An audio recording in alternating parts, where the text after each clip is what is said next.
Hi hello friends, welcome back to my channel. ಒಲ್ಲದ ಬಂದ ಭಾಗ 97.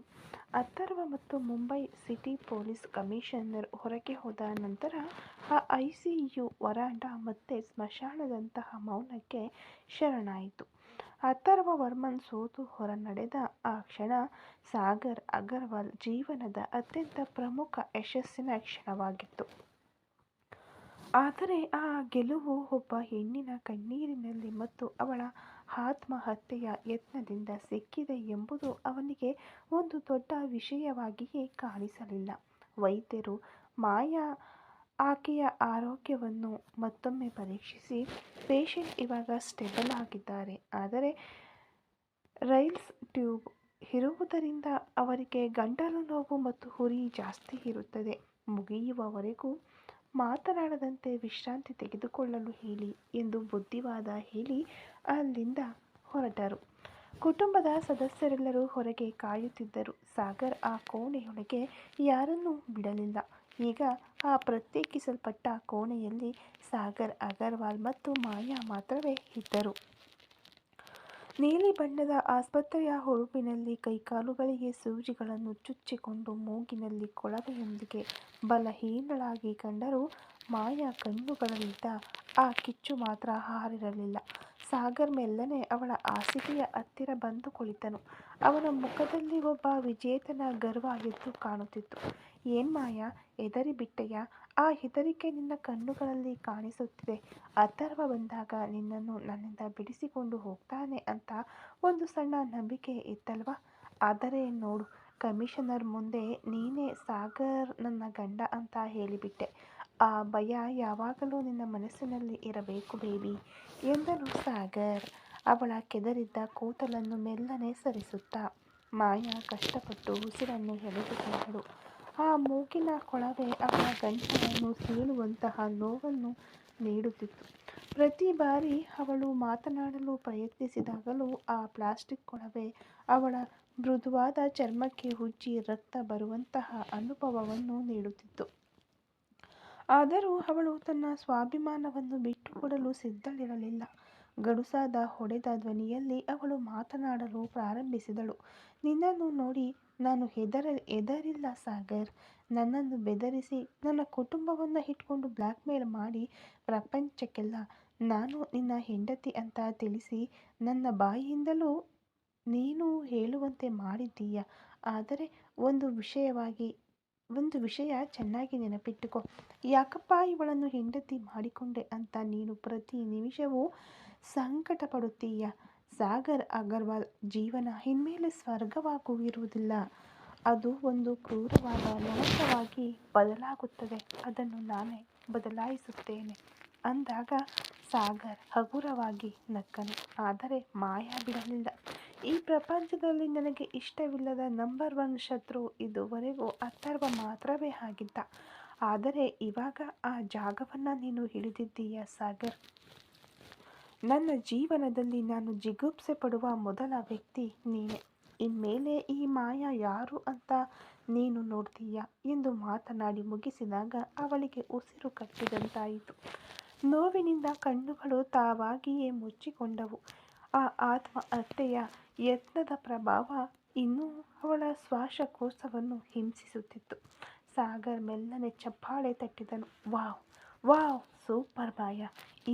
ಇದೇ ನಿನ್ನ ಹತ್ತಿರ ನನಗೆ ಇಷ್ಟವಾದ ವಿಷಯ. ಒಂದು ಕಠಿಣ ಪರಿಸ್ಥಿತಿಯಲ್ಲೂ ಕೂಡ ಒಂದು ಮೂಲೆಯಲ್ಲಿ ಮುದುಡಿ ಕುಳಿತು ಅಳದೆ ಗರ್ಜಿಸುವ ಸಿಂಹಿಣಿಯಂತೆ ಎದ್ದು ನಿಲ್ಲುತ್ತೀಯಲ್ಲ, ಅಲ್ಲಿ ನಿಲ್ಲುವ ನೀನೇ ನನಗೆ ಬೇಕು ಎಂದು ಅವನು ಎದ್ದು ನಿಂತು ಆ ಕೋಣೆಯಲ್ಲಿ ಅತ್ತಿತ್ತ ನಡೆದನು. ಅವನ ಕಣ್ಣುಗಳು ಮಾಯಾ ಮೇಲೆ ಒಂದು ರೀತಿಯ ವಿಚಿತ್ರವಾದ ಪ್ರೀತಿಯಿಂದ ನೆಟ್ಟಿದ್ದವು. ನಿನಗೆ ಒಂದು ವಿಷಯ ಗೊತ್ತಾ ಮಾಯಾ? ಆರಂಭದಲ್ಲಿ ನನಗೆ ನಿನ್ನ ಬಗ್ಗೆ ಗೊತ್ತಿರಲಿಲ್ಲ. ಅಥರ್ವನನ್ನು ಹೇಗೆ ಖಾಲಿ ಮಾಡಬಹುದು ಅಂತ ಯೋಚಿಸಿದಾಗಷ್ಟೇ ನೀನು ನನಗೆ ತಿಳಿದೆ. ಅವನನ್ನು ಗೆಲ್ಲಲು ನೀನು ಹೋರಾಡುವಾಗ ನಿನ್ನನ್ನು ಯಾಕೆ ಕರೆದೆ ಗೊತ್ತಾ? ಆ ಅಥರ್ವ ಒಬ್ಬ ಹೆಣ್ಣಿನ ಹತ್ತಿರ ಸೋತು ಹೋಗಬೇಕು, ಅದಕ್ಕಾಗಿ ನಿನಗೆ ಹೆಲ್ಪ್ ಮಾಡಿದೆ. ಆವಾಗ ನಿನ್ನನ್ನು ಒಬ್ಬ ಸಾಧಾರಣ ಹುಡುಗಿಯಾಗಿಯೇ ನೋಡಿದೆ ಎಂದವನು ಅವಳ ಮುಖಭಾವದ ಬದಲಾವಣೆಯನ್ನು ಗಮನಿಸುತ್ತಾ ಮುಂದುವರಿಸಿದನು. ಆದರೆ ನೀನು ನನ್ನ ಜೊತೆ ಬಿಸ್ನೆಸ್ ಡೀಲಿಂಗ್ ಇಟ್ಟುಕೊಂಡಿದ್ದರಿಂದ ಅಥರ್ವ ನಿನ್ನನ್ನು ನೇರವಾಗಿ ನೋಡಲು ಬಂದು ನನ್ನ ಹತ್ತಿರ ಇರುವ ಬಿಸ್ನೆಸ್ ಡೀಲಿಂಗನ್ನು ಕ್ಯಾನ್ಸಲ್ ಮಾಡಬೇಕು ಅಂತ ಹೇಳಿ ಅವನೇ ನಿನಗೆ ರಾ ಮೆಟೀರಿಯಲ್ಸ್ ಸಪ್ಲೈ ಮಾಡ್ತೀನಿ ಅಂತ ಹೇಳಿದಾಗಲೂ ಗತ್ತಾಗಿ ನಿನ್ನ ದಯೆ ಬೇಡ ಅಂತ ಧೈರ್ಯವಾಗಿ ಹೇಳಿದೆಯಲ್ಲ, ಆವಾಗ ನಿನ್ನ ಹತ್ತಿರ ಒಂದು ಗತ್ತು ಇತ್ತು. ಅಥರ್ವನಿಗೆ ನೀನು ಕೊಟ್ಟ ಆ ನೋಸ್ಕಟ್ ಆವಾಗಲೇ ನಾನು ನಿರ್ಧರಿಸಿದ್ದೆ, ಇಂತಹ ಒಂದು ಹುಡುಗಿ ನನ್ನ ಲೈಫ್ಗೆ ಬಂದರೆ ಚೆನ್ನಾಗಿರುತ್ತೆ ಅಂತ ಅಂದಾಗ ಅವಳು ಮುಖ ಗಂಟಿಕ್ಕಲು ಸಾಗರ್ ಮತ್ತೆ ಅವಳ ಹತ್ತಿರ ಬಾಗಿದನು. ಅವನ ಧ್ವನಿಯಲ್ಲಿ ಈಗ ಒಂದು ರೀತಿಯ ಪ್ರಾಮಾಣಿಕತೆ ಇತ್ತು. ನಾನು ದಿನದ 24 ಗಂಟೆಯೂ ನಿನ್ನನ್ನು ಫಾಲೋ ಮಾಡಿಲ್ಲ ಮಾಯಾ. ಹಾಗೆ ಮಾಡಿದ್ದರೆ ನೀನು ಆ ವಿಕ್ರಮ್ನನ್ನು ಪ್ರೀತಿಸುವ ವಿಷಯ ನನಗೆ ಆವಾಗಲೇ ಗೊತ್ತಿರುತ್ತಿತ್ತು. ನಾನು ನಿನ್ನನ್ನು ಎದುರು ಬದುರಾಗಿ ಆಸ್ವಾದಿಸಿದೆ. ನೀನು ಬಿಸ್ನೆಸ್ ಡೀಲ್ ಮಾತನಾಡುವ ಆ ಸ್ಟೈಲ್, ನಿನ್ನ ಆ ಆತ್ಮವಿಶ್ವಾಸ, ಮುಖ್ಯವಾಗಿ ನಿನ್ನ ಮುಖದಲ್ಲಿರುವ ಆ ಖದರ್, ಇದೇ ಸಾಗರ್ ಅಗರ್ವಾಲ್ಗೆ ಸ್ವಂತವಾಗಬೇಕು ಅಂತ ಅನ್ನಿಸಿತು. ನೀನು ಅಂದುಕೊಳ್ಳುವ ಹಾಗೆ ನಿನ್ನನ್ನು ಒಬ್ಬ ದಾಸಿಯಾಗಿ ಇಟ್ಟುಕೊಳ್ಳಬೇಕು ಅಂತ ನನಗೆ ಯಾವುದೇ ಆಸೆ ಇಲ್ಲ ಅನ್ನುತ್ತಾ ಮಾಯಾ ಅವನನ್ನು ಒಂದು ಹೀಯಾಳಿಸುವ ನೋಟದಿಂದ ನೋಡಿದಳು. ತಾಳಿ ಕಟ್ಟುಬಿಟ್ಟು ಸ್ವಾತಂತ್ರ್ಯದ ಬಗ್ಗೆ ಮಾತನಾಡುವುದು ಅವಳಿಗೆ ಹಾಸ್ಯಾಸ್ಪದವಾಗಿ ಕಂಡಿತು. ಸಾಗರ್ ಮುಂದುವರೆಸಿದ, ಈ ಸಾಗರ್ ನಿನಗೆ ಎಲ್ಲ ಸ್ವಾತಂತ್ರ್ಯವನ್ನು ಕೊಡ್ತಾನೆ ಮಾಯಾ. ನೀನು ಯಾವಾಗಲೂ ಮಾಡುವ ಹಾಗೆ ಬಿಸ್ನೆಸ್ ಮಾಡಬಹುದು. ನಿನ್ನ ಸ್ವಂತ ಮಣ್ಣಿನಲ್ಲಿ ನಿನ್ನ ಕಂಪನಿಯನ್ನು ನಡೆಸಬಹುದು. ನಿನ್ನ ಅಸ್ತಿತ್ವವನ್ನು ನೀನು ಎಂದಿಗೂ ಕಳೆದುಕೊಳ್ಳಬೇಕಾದ ಅಗತ್ಯವೂ ಇಲ್ಲ. ನಿನ್ನ ಪ್ರೊಫೆಷನಲ್ ಲೈಫ್ನಲ್ಲಿ ನಾನು ತಲೆ ಹಾಕುವುದೂ ಇಲ್ಲ. ಆದರೆ ನಿನಗೂ ನನಗೂ ನಡುವೆ ಇವಾಗ ಒಂದು ವಾರ್ ಶುರುವಾಗಿದೆಯಲ್ಲ, ಇದರಲ್ಲಿ ಮಾತ್ರ ಈ ಸಾಗರ್ ನಿನ್ನನ್ನು ಗೆಲ್ಲಲು ಏನು ಬೇಕಾದರೂ ಮಾಡುತ್ತಾನೆ.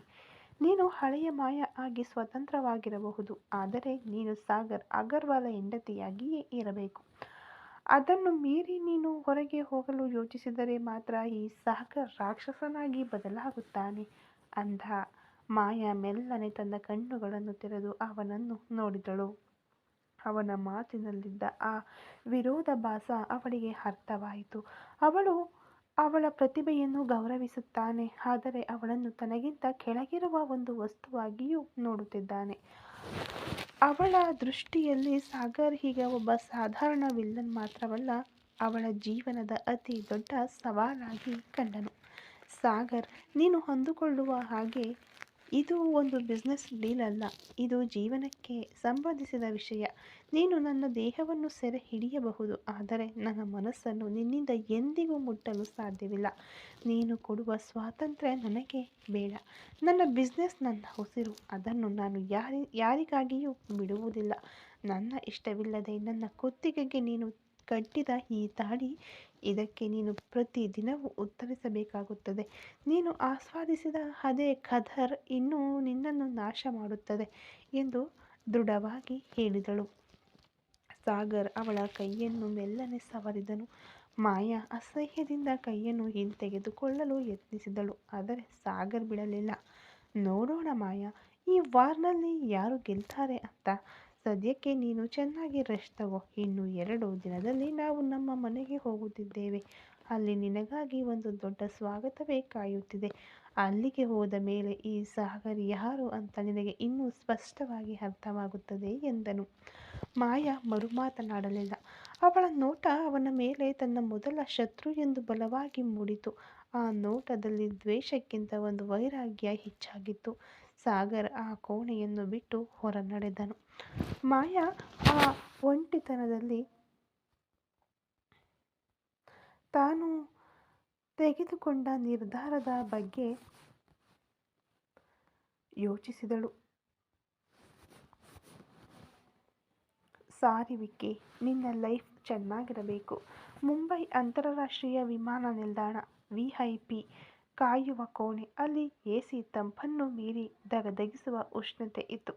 ಗುಣಾಲ್ನ ರಕ್ಷಣೆಯಲ್ಲಿ ವಿಕ್ರಮ್, ನಕ್ಷತ್ರ ಮತ್ತು ಕಾರ್ತಿಕ್ ಒಂದು ರೀತಿಯ ತಳಮಳದಿಂದ ಕುಳಿತಿದ್ದರು. ವಿಕ್ರಮ್ನ ಕಣ್ಣುಗಳು ಬಾಗಿಲನ್ನೇ ದಿಟ್ಟಿಸುತ್ತಿದ್ದವು. ಅವನ ಹೃದಯ ಪ್ರತಿ ಸೆಕೆಂಡಿಗೂ ಮಾಯಾ ಮಾಯಾ ಎಂದು ಬಡಿದುಕೊಳ್ಳುತ್ತಿತ್ತು.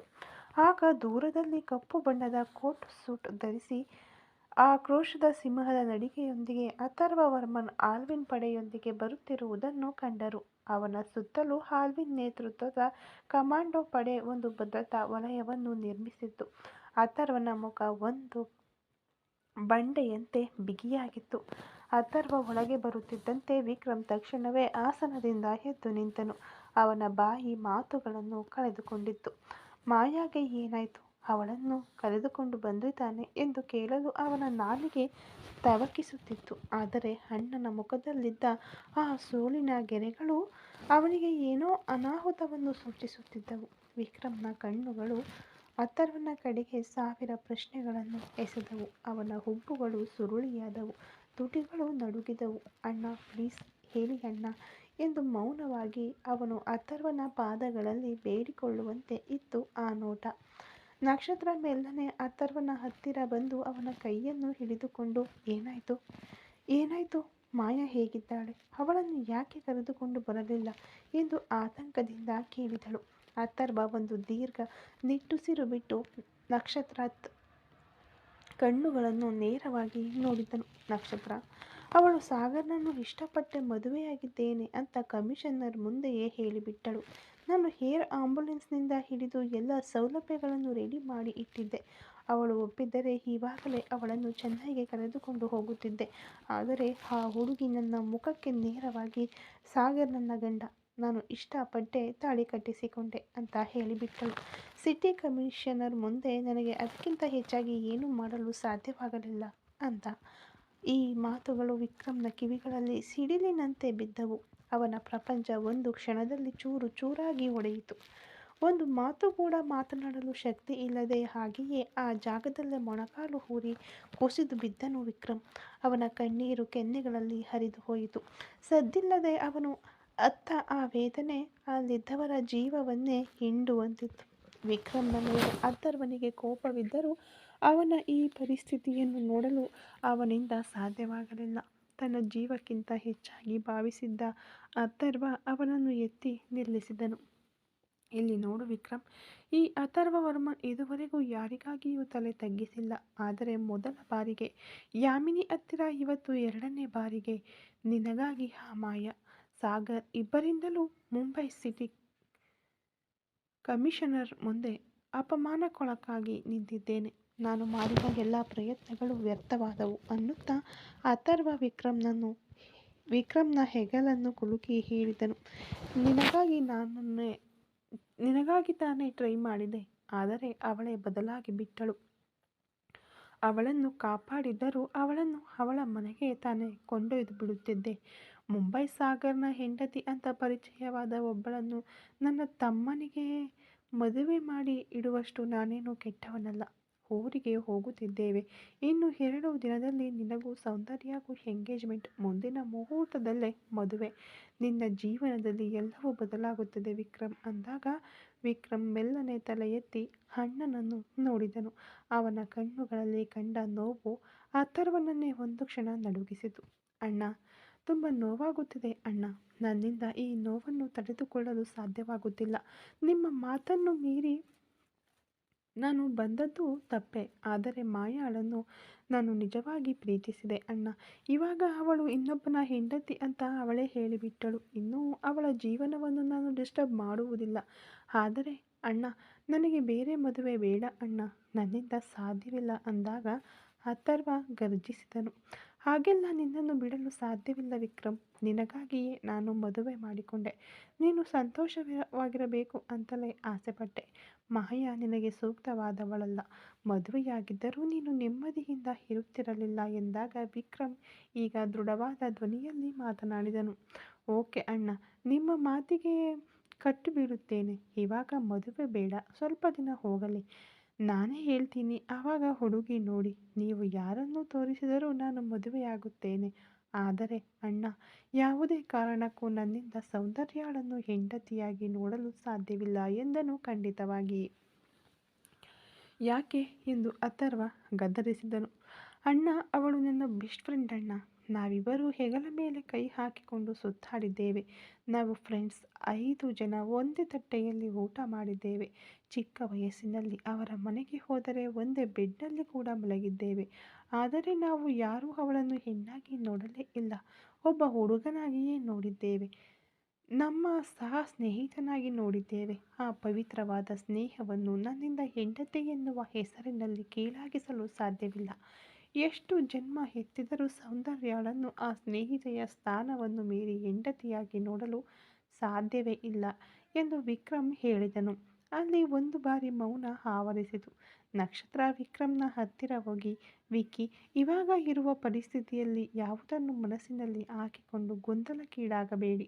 ನಿಮಗೊಂದು ಬದಲಾವಣೆ ಬೇಕು ಎಂದವಳು ತನ್ನ ಗಂಡನನ್ನು ನೋಡಿ, ರೀ, ಇನ್ಮೇಲೆ ವಿಕ್ಕಿ ಮದುವೆ ಬಗ್ಗೆ ಮಾತನಾಡಬೇಡಿ. ಅವರಿಗೆ ಸ್ವಲ್ಪ ಟೈಮ್ ಬೇಕಾಗುತ್ತದೆ. ಮೊದಲು ಊರಿಗೆ ಹೋಗೋಣ, ಆಮೇಲೆ ನೋಡಿಕೊಳ್ಳೋಣ ಎಂದು ಪಕ್ವವಾಗಿ ಹೇಳಿದಳು. ಅಥರ್ವ ತನ್ನ ಗಡಿಯಾರವನ್ನು ನೋಡಿದನು.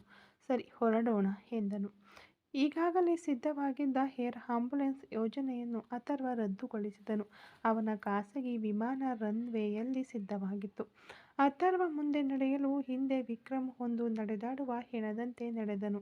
ನಕ್ಷತ್ರ ಅವನನ್ನು ಆಸರೆಯಾಗಿ ಕರೆದುಕೊಂಡು ಬಂದಳು.